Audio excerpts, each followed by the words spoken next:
Hi friends, August 25వ తారీఖు చీరాలలో విశ్వ బంధుత్వ దినోత్సవం సందర్భంగా రక్తదాన కార్యక్రమం స్వర్ణ రోడ్డు ఓం చీరాలలో శాంతి. జరుగును.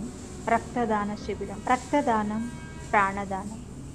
మీకు తెలుసా, భారతదేశంలో సుమారుగా ప్రతిరోజు 12,000 మంది సమయానికి రక్తం లభించని కారణంగా మరణిస్తున్నారు. ఒకవేళ మీ పరివారానికే ఈ రక్తం యొక్క అవసరం పడితే ఎంత సమయం దానికోసం వెచ్చిస్తారు? స్నేహానికి ప్రతిఫలంగా స్నేహము, సన్మానం లభిస్తుంది. ఈరోజు మనందరికీ రక్తదానం చేసే మంచి అవకాశం లభించింది. తెలియని వ్యక్తికి సహయోగం చేయడం వలన ఆశీర్వాదాలు, పుణ్య ఖాతాని జమ చేసుకునే అవకాశం లభిస్తుంది. ఆగస్టు 25న విశ్వ బంధుత్వ దినం రోజు సందర్భంగా రక్తదాన శిబిరం ఏర్పాటు చేస్తున్నాము. రక్తదానం గుప్తదానం. మనందరం కలిసి రక్తదానం చేసే ఈ పుణ్య కార్యం చేద్దాము.